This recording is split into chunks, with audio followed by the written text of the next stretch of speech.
Muy buenas tardes a todos y muchas gracias desde luego al Andorra Economic Forum por la invitación. En la charla de hoy pues quiero trasladaros mi perspectiva de, una perspectiva sostenida a lo largo del tiempo de por qué es necesaria, por qué es incluso urgente una revolución liberal en España y en el mundo para obviamente ser más libres y ser más prósperos. Y también entendiendo cómo, de alguna manera, el Estado moderno nos ha metido en una lógica de síndrome de Estocolmo a través de la cual tendemos a justificar la situación de excepcionalidad por la cual ese Estado cercena sistemáticamente nuestras libertades y ataca estructuralmente nuestra propiedad sin que la mayoría de la población proteste ni siquiera sea consciente de la excepcionalidad que eso supone. De entrada, pues, ya entiendo que por la recepción que he tenido esto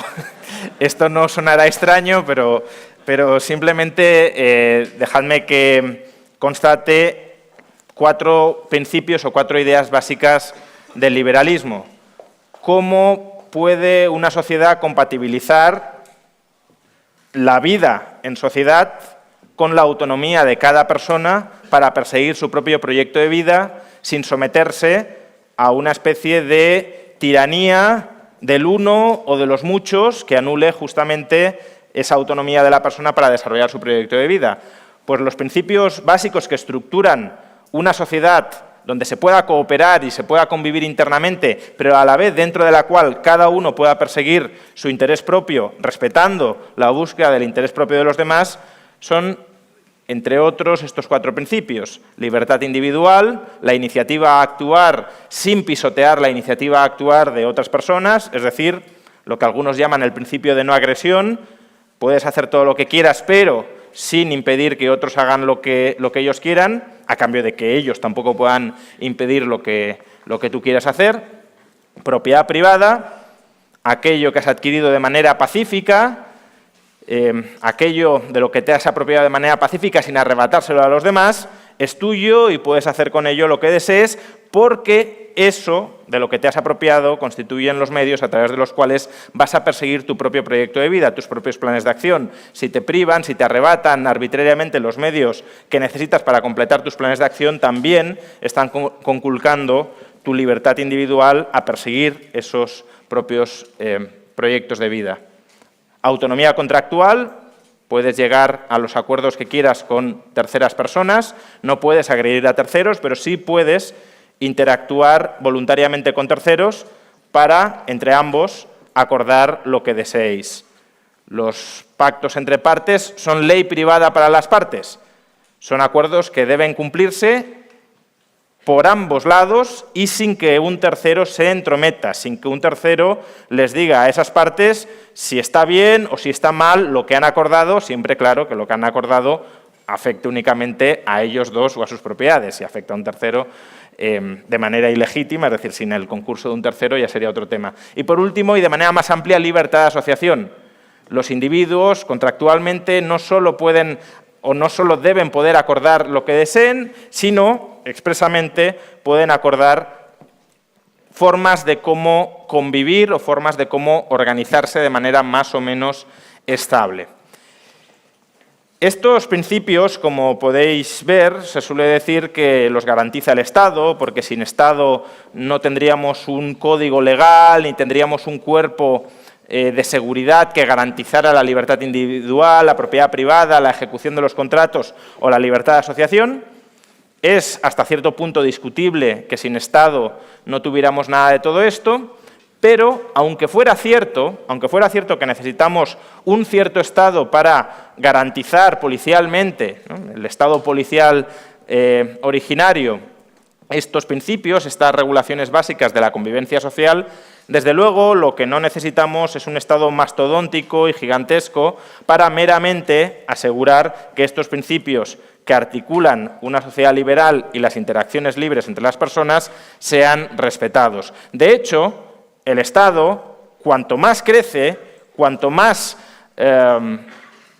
incrementa su presencia dentro de la sociedad, más tiende a conculcar estos principios, porque el Estado, regulando arbitrariamente y subiendo impuestos, lo que hace es atacar la libertad individual, impidiendo que una persona actúe como desee, aun cuando no genere daño sobre terceros, la propiedad privada, arrebatándola de manera coactiva, la autonomía contractual, impidiendo tratos entre las partes y, por supuesto, la libertad de asociación y desasociación, porque si alguien quiere separarse de un Estado existente y asociarse a otro o crear otro Estado o comunidad política para organizarse entre ellos, obviamente el Estado tampoco lo permite. Pues bien, estos principios básicos del liberalismo que son necesarios para que los planes, los proyectos de vida de cada individuo puedan florecer dentro de una sociedad y que son conculcados sistemáticamente por el Estado, son principios que sobre todo son conculcados por el Estado actual. Y el Estado actual no es un Estado que siempre haya estado, valga la redundancia, con nosotros. Hasta cierto punto hemos normalizado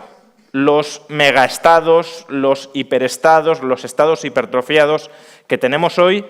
y no deberíamos normalizarlos, porque no son la única alternativa política posible, ni tampoco son la única realidad política existente a lo largo de la historia.